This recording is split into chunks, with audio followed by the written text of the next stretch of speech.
And when they told us, we addressed them as a group about 3 months ago. We told them that, one, as lawyers, we cannot tell you to plead guilty to an offense which you yourselves are saying you didn't commit. Secondly, an offense as serious as treachery, because treachery is a serious offense. You don't just, it's not as casual as common nuisance, which the DPP prefers to charge people who protest.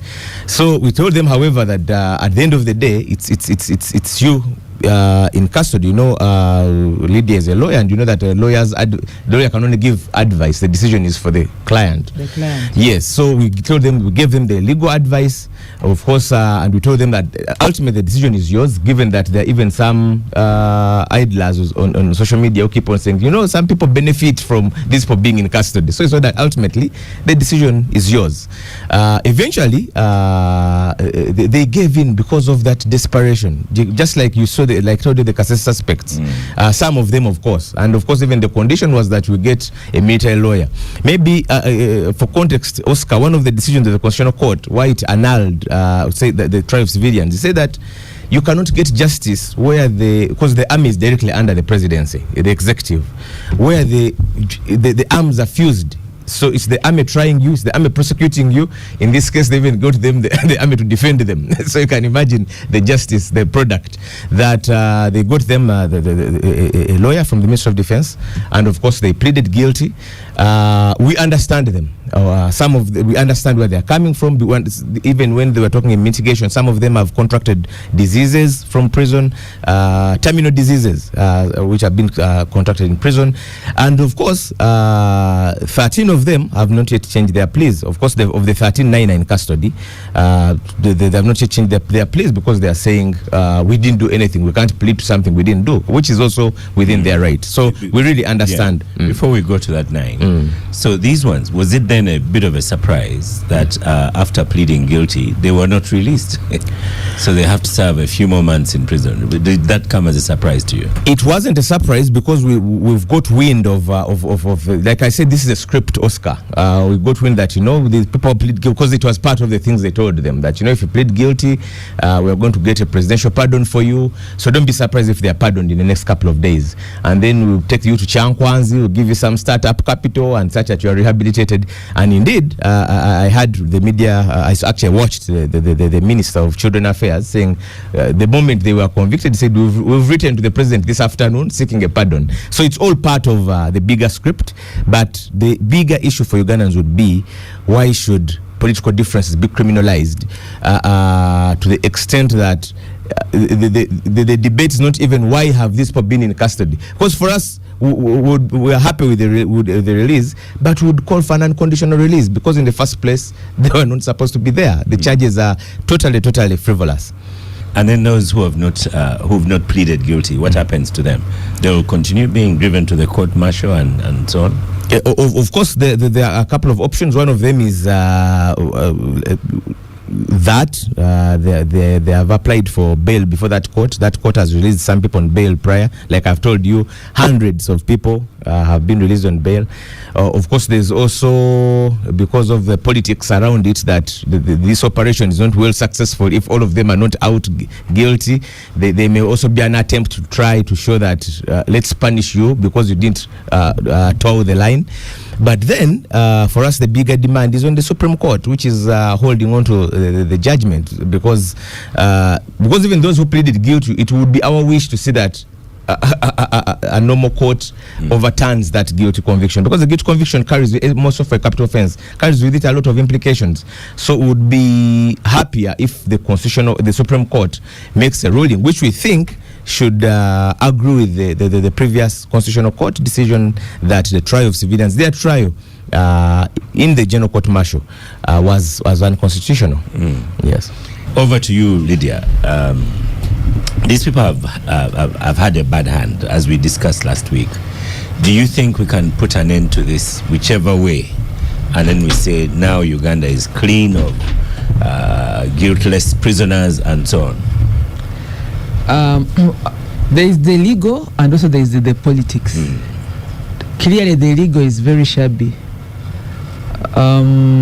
These people have been held up for the last 4 years It's coming to 4 years because I was following the case. Their prime years. At some point, they couldn't be traced because their problem began during COVID.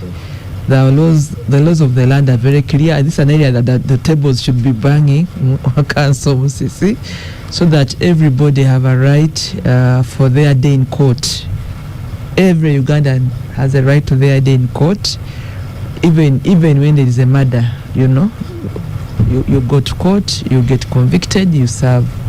So now that they've been there for almost 4 years, I think, and courts are willing to open to listen to them with counsel, they should be working backwards for the time they have even served before they have had.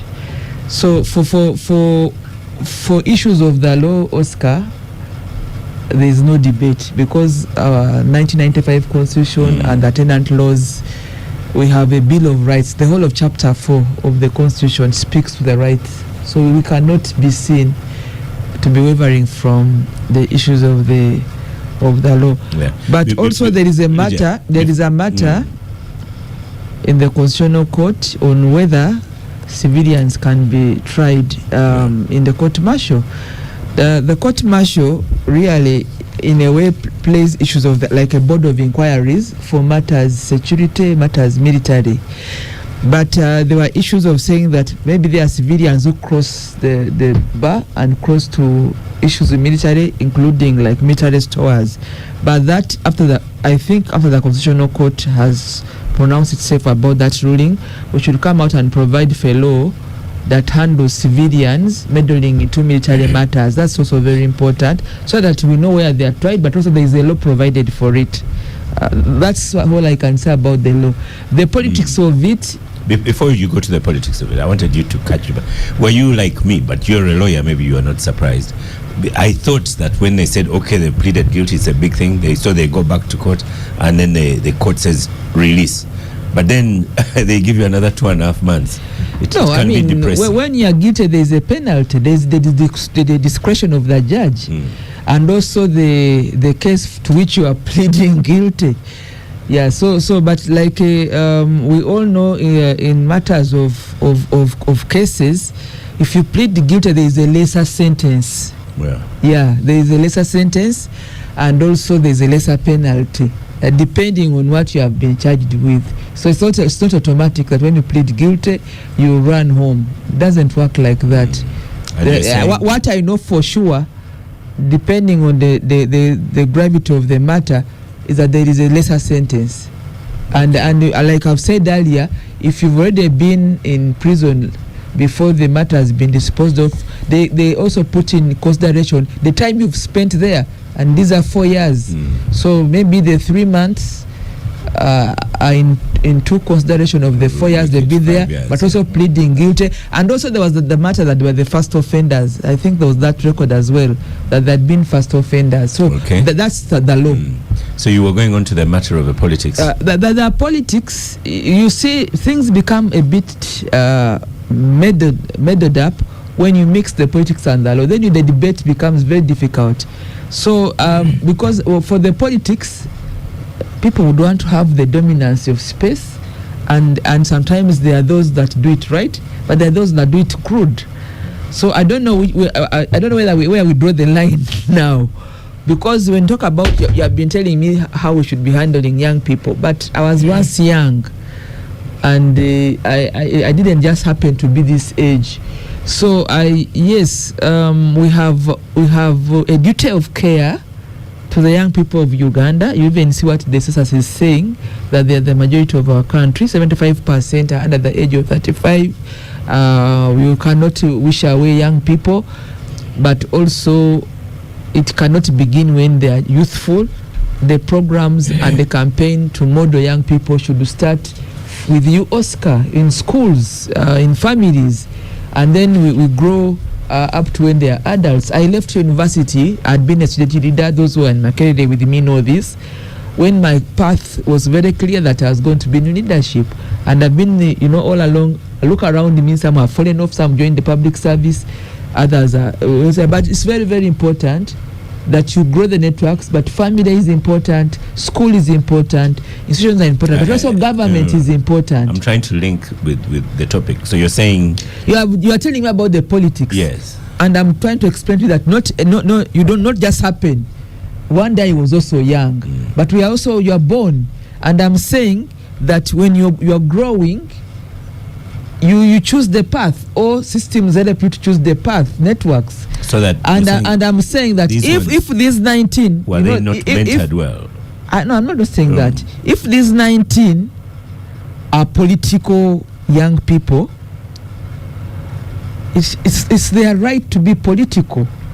Yeah. So it's not only the government does not make people political, because not everybody born is political. I'm trying to tell you that there's segmentation. You take your path. So if all these 19 are political, then there has to be political space for them to negotiate their contribution to the country in the political space. That's what I'm trying to say. I hear you. And if you are going to be an activist in the political arena, then you know that there is a price to pay. I have paid a big price myself in politics. No, you can put the mizani, the weighing scale on whether or not it's fair, but for sure, politics is not for the faint-hearted. Yeah. These 19, legally, there was a lack of duty of care for their legal rights. But politically, you have to fight your way to the political space. I wanted to ask you to differentiate the two.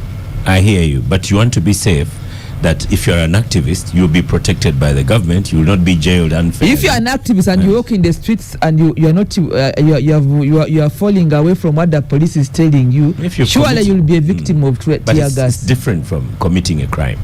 If you've committed a crime, that's a different. That's for another debate. At least I've been able to disaggregate the law from the politics. Our politics sometimes gets rough. I come from a very strong opposition community. So we are the minority where I come from. So I know what I'm talking about. The stronger the team, the vulnerable, you pay the price. It's about numbers. And it's about who is vigorous and who has the energy. So I am not speaking from a side of comfort. I'm speaking from a side of political space is tough, it is rough, and you have to negotiate your way and space. For the law, our laws of Uganda are clear. Everybody should have their day in court. Yeah, correct. Welcome to the gang, Honorable Gorethi Namugga. Pleasure to have you, though late to Mwalimu's class. Good morning, and my apology. I was enjoying the submissions of the Gayaza girl, and I should say I'm very excited to hear her submission because, I normally say where it calls for objectivity, let us be. Because it's our duty in whichever position that you do occupy to protect those that you can. So I want to thank her for the first time. She has presented as a nationalist, at least for the first time. For me for the first time, because at least for now, we shall see for the other day. Right. I want to thank my colleagues for really committing in this time. However, for me, when you talk about political prisoners and issues of the law, it gets me back to the sector of justice, law and order. Colleagues, it doesn't begin from court.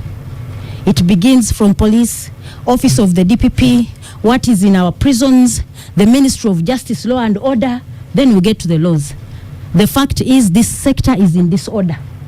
The sector of justice, law and order is in disorder. That is why we've seen each and everything in the line of the law taking the political direction, because those that are supposed to show us the direction have decided to serve one person. Because if any sensible person, when I had my colleague Lydia submit that these were first offenders, what comes to your mind? A first offender on a charge of treachery, owning ammunitions, a first offender? So this is very regrettable to our country that is so young, with a very young population. I should inform the country that when you look into the statistics of our prisons, we have a capacity of 20,000 occupants in prisons. For now, we have 75,000. Most of them are on remand. Why are they on remand? Because as we spend more time on the political prisoners, think about people who have spent time in prisons 10 so many years, but they've not had an opportunity to be heard. The political prisoners are lucky that at least because of politics, this is coming out. And I should inform the country, it's not that the NRM was very willing to pardon, I should say to pardon, because the whole craft is at the end of the day, they will be pardoned. It is because it has become too big for them. They are dodging criminal liability. Otherwise, how do you hold somebody in prison for 4 years without being tried? How? In such a country where we committed ourselves, honorable colleagues and whoever is listening to us, we made a commitment in our constitution to follow the rule of law, and whoever is sworn in as whether president or member of parliament, you swear to protect your people. So is this the best the NRM government can do to the youth of this generation? When you look at the economic crisis we have, the prisons has been crying severally. The budget they have is now constrained. They don't have uniforms. They don't have enough food in prisons to feed the prisoners. The accommodation for the staff themselves, they are still sleeping in houses of asbestos. So the prisons itself needs to be helped. Now, instead of leaving people, because if you hold somebody who ought not to have been in prison, you are denying them and even government an opportunity to gain from them, because we are the ones that are responsible to work and sustain our government. So if you hold these youth in prison, don't you think it is a loss to you as government? You are feeding people who would have been out there taking care of their families. You've created an element of vulnerability on their families. I'm telling you, in Luganda, we say, emitima jakaluba. But what raises that? Somebody becomes an orphan at an age, because if Olivia Child is in prison, the children are automatically orphans for 4 years. They have missed that mother care. So really, I think leadership in Uganda, we need to come back to the drawing board. We need to negotiate. Mr. Museveni needs to think broader than himself. You know, I saw him celebrate 8 years. He told us, you people, for me, I'm thinking about heaven. I'm thinking about heaven. When he celebrated his birthday, I saw the Bazukulu were around him, and I asked myself, why don't you also think about the Bazukulu that have been tortured? The Bazukulu that have been misplaced in some places because of political reasons. Lydia said it very well, that politics is not for the faint-hearted. Yes, but the reason as to why we have leaders and we have the role is to give direction. Who is responsible to doing this?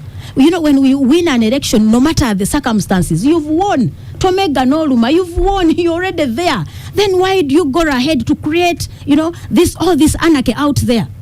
When you look at, I was looking at the courts. We still have challenges of staffing. These colleagues who are in the sector of law, no, we don't have staff. We still handle our systems manually. We fail to have an automated system of case handling. We have a lot of backlog. So instead of concentrating on how to streamline and strengthen institutions, we are here on issues of political prisoners.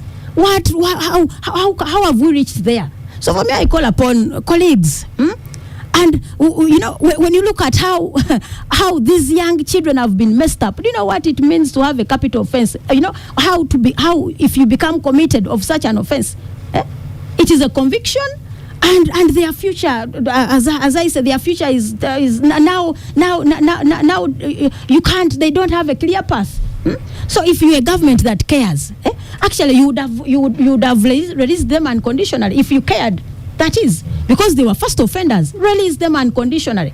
So I believe the appeal will be heard. Let them be released unconditionally. But Mr. Museveni should know, there is a statement that hurt me so much when they said these were saying, the president, please, you should help us. The president should help us. Helping who? He's not helping us in any way. The president should follow the law. He should not help anyone. We know these things of pardoning, those come later. But when it comes to following the law in execution of his mandate as the president of this Republic of Uganda, he's a steward. Mukulu Museveni mukumi askari, is an askari. So he should not behave as if he's the alpha and omega of everything. So in brief, let us make systems work. We shall enjoy, every one of us will enjoy. At any time, every one of us can be a suspect. But treat others the way you would like to be treated. Mr. Museveni says that all the time. Treat others the way you would like to be treated. So can we treat him the same way? Those people were tortured. Some have been killed. And also bring on table the issues of the missing persons. We still have people who are missing. It is him who committed himself and said, how can I lead a government where people can disappear with how? We've put this to the floor of parliament. Chibalamande, others, where are they? The Prime Minister, Honorable Nabanja, made a commitment and said Chibalama is in prison. Which prison? Now they turned the version and said, you know, these people of NUP, all these people went to Canada, they went to America. Who controls the borders? Does NUP has the authority to let somebody, go abroad without going through the normal processes of government? Lastly, if they claim that we get money, NUP gets money when these people are in prisons, release them, release them, because it all, you know, because the intention of this one is to weaken us as the opposition. So how do you facilitate a business that makes one earn?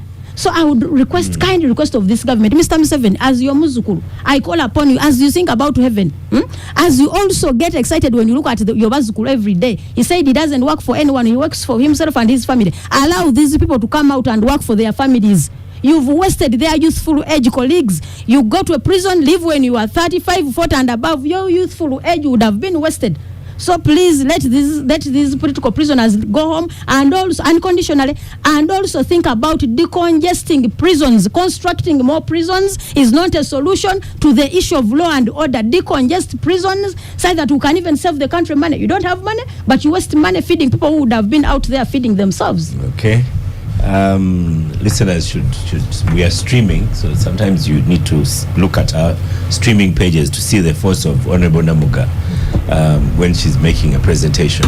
But George Musisi, you wanted to add on something before I wanted to the journalist Derek Wandera. I wanted to comment something about what Lydia said regarding the politics. When we came down as a country almost 30 years ago and we agreed to this consensus we call a constitution, there were minimums we agreed to. And even politics was envisaged to be played within the realm of the law. When you talk about the last 3, 4, 5 years has seen a big test to all the constitutional minimums, the basic rights, detentions without trial, torture, extrajudicial killings. You saw it on the streets of Kampala, November 2020, and so on and so forth. Now, there are even people who say that, NUP, why didn't NUP negotiate with these people for the release of these people? Of course, those people are missing one basic point, that when you negotiate, or if you negotiate, to what extent? If you negotiate for the 32, and then it doesn't bring an end, because they even bring an example of Alan, that, Honorable Alan said, they negotiated for them. I'm seeing it on the streets. So how comes you didn't negotiate for the others who are in custody, charged in the same file? Because the co-accused, the trial hasn't started, and they're still in custody. So if you don't negotiate for the environment and you negotiate piecemeal, then to what extent? So we should agree as a country. Do we still believe in this consensus we agreed to, which we call a constitution? Or it's time to put it aside and stop the pretense? And then these 32 people, actually about 3 or 4 of them were not even connected to NUP at all. They just found themselves in the wrong place. Of course, they were found in different. Some of them even didn't know each other. The group which is now accused of having committed treachery as a group. 5 of them were from Olivia's backyard in Mbale. 14 were from Boyogerere. I'm Lydia. Some others from different parts of Kampala, but some, 1 or 2 or 3 of them, were as a result of being in phone contact with the desired person. So they found them. They were not even political at all, and they have spent almost 4 years in that detention. So the issue should be, and many people expect us to be clapping for that when we've been calling for the release, has been unconditional release, because we believe in the first place they're not supposed to have been charged. Otherwise, this business of people want us to clap for the release on frivolous guilty pleas reminds me of defilers in the village who have some money. Then after they say, okay, I'll pay for the school fees, I'll take care of the defiled girl, and then the family is expected to clap. The issue is these people shouldn't have been in custody even for 1 day. Yes. All we are going through is, I think now... Someone might say, who's provided the space for you to be here now? Because you are here and speaking. Politically out there, because if you say the space, who provides it? I mean, constitutionally, I have the space. The people provide the space. The space that you should have as the NRM is the same space the opposition should have. But the beauty is that at least people know what is happening. The people will provide us the space, and we shall fight for it. We shall fight for it, and Lydia has told you politics is not for the faint-hearted. We shall fight for it. But why do we get to that level? Why? Because if you respect a multi-party dispensation, why don't you give space to all the participants? The winner takes it all. So do we have to fight that much? She knows politics is about numbers and tactics. Let us use the teams that we do have, bring out good manifestos and compete fairly. I know our colleagues cannot give that environment because they think they have the army, they have the police. They've turned it into an NRM army. They've turned it into an NRM army, and that is where we are disappointed. So as we do go through all this, I would like to implore Ugandans, get interested in how politics in this country goes. Don't leave it to a few. People think it is only, Maybe we fear prison. No, how? Then who will go in prison on your behalf? Who will go there? 19 people have been in prison for 4 years. So you will not have leaders? Then if you fear prison, then shall we ever have a country without leaders? So please join the politics. Join the politics. Let us fight together to have sanity in our country. Leadership is not for the faint-hearted. We might fight so hard, but I know God is good. That the NRM, every day that goes by, their space is shrinking. Every day that goes by, the space is shrinking because they can no longer provide basic services to the community. So I just implore the leaders that let's not misuse power. And they should not get, they are so fearful that could be when another government comes in, we shall also do what they have been doing. I want to comfort her that we shall not get to their level. They should be comforted, hand over power peacefully so that we can live a peaceful country. Yes. Yeah, I've said here before that we don't have opposition in Uganda, and I've paid the price for it. Oscar, if you are in opposition, you should be better than where NRM is. I know Uganda has districts and areas and who have elected people from opposition, but you are worse than NRM in terms of service delivery, in terms of accountability.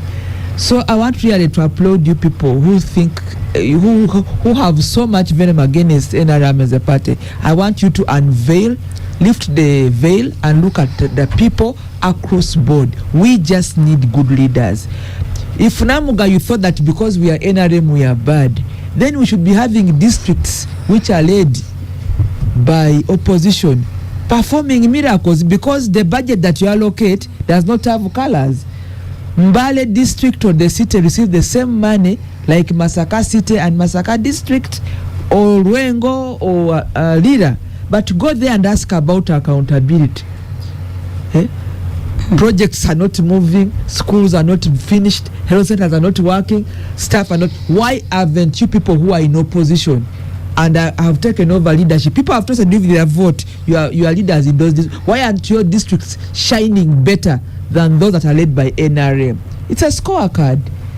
And then even at Parliament, we sit here and witness how divided and how derailed you are. If you are opposition and you are better, please do not just talk about it.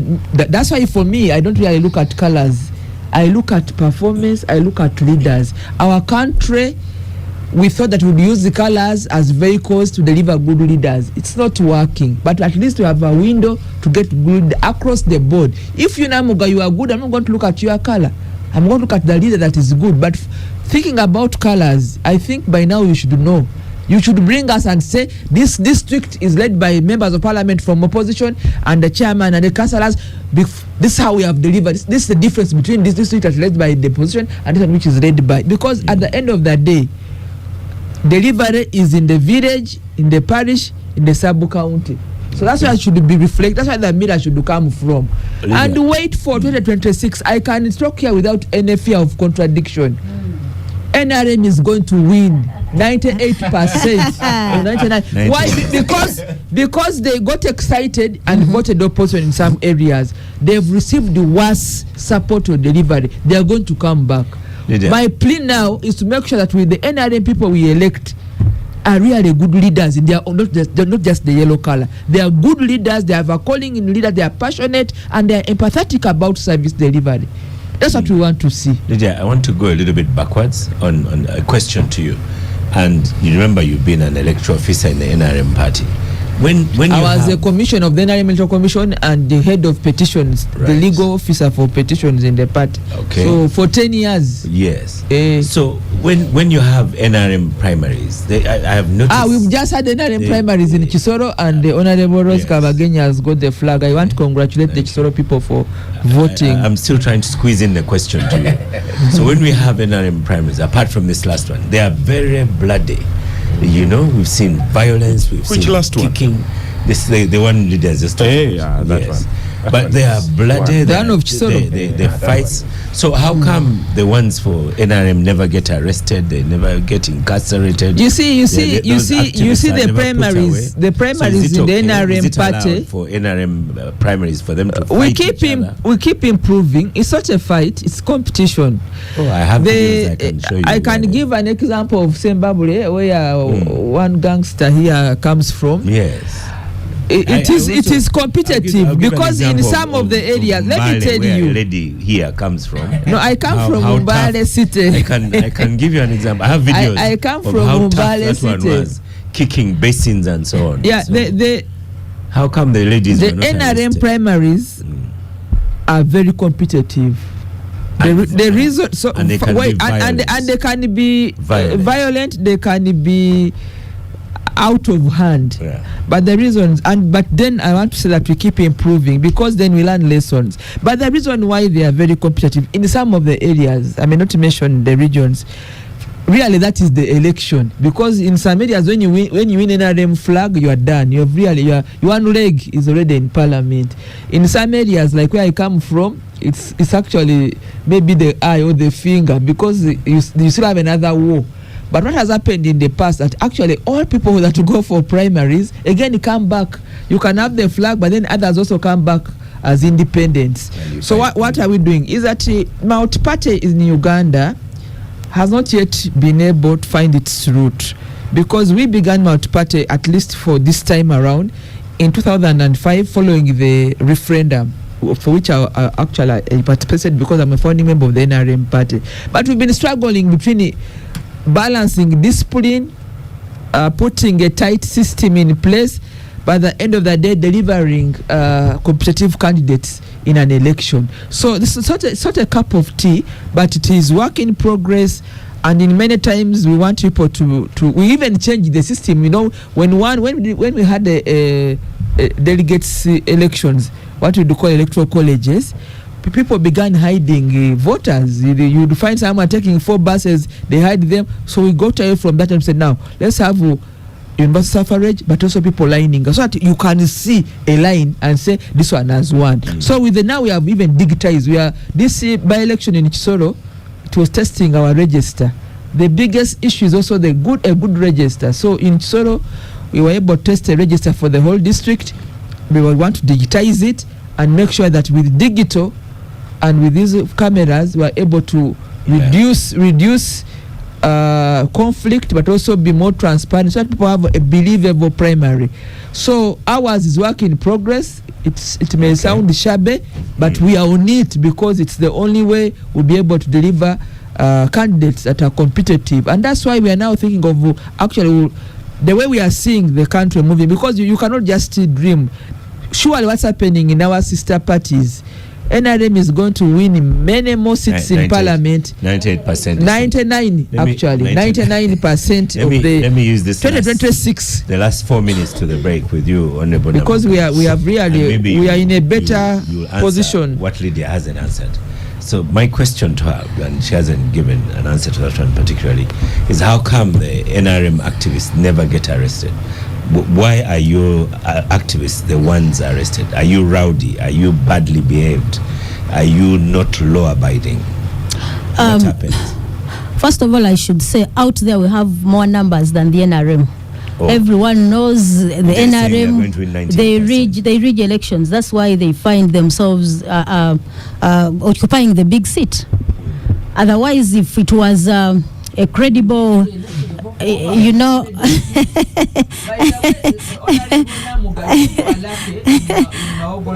But I want to let you know, because me, I'm a national campaigner, and yet I go around. There are many constituencies in Uganda where you don't even have candidates. How will you win if you don't have candidates? You are not able to field the candidates in the whole country. That is very No, true. But It's true. the question How will you win? The challenge, You don't have the candidates. challenge that Lydia has, she true. wants to compare a 90-year-old baby with a 3-year-old. That is the challenge that she does No, have. it is you then. Why do you compare So yourself? First address the question. the thing you should know that at least now, when it comes to numbers, we have more numbers than the NRM. The reason as to why the reason as to why the reason as to why the NRM team is not arrested, it's because they are the ones in power. They misuse the power. Otherwise, you cannot say that the NUP supporters are rowdy. Does that also apply to the FDC? Does it apply to the ANT? They are misusing the space that they do have. They have the Maje, as Honorable Anita sometimes said, so they are at liberty to use it in any way they want. But even it is a script that they have, because whenever you imprison people, it's another way of threatening those that would have joined politics. So we know it is one of the tools they use to reduce on the numbers that we do have. But I do call upon whoever is interested in leadership, we should not be threatened by these minor tricks of the NRM. And two, I want to inform the same party too. Normally, when even they imprison our people, it is at times a credit to us. Because when we were in the 2021 elections, with the tear gas and the brutalization that they did on the Honorable Chagulanyi, many people hate the NRM government the more. So I implore you to always do all that sagare. Please do it. No, at a stage managing what? Please, whenever you come to us. George, I have a message for you from an advocate. Tells you, Oscar, is just a correction to make. It is not accurate that King Mumbere and his subjects pleaded guilty. They applied for amnesty to the Amnesty Commission under the Amnesty Act, which granted to them. It is on that basis that the DPP dropped the charges. The former Prime Minister, who did not apply for amnesty, is undergoing trial at the International Crimes Division of the High Court, and his case is being heard. That position is quite different from a person who has pleaded guilty in a trial.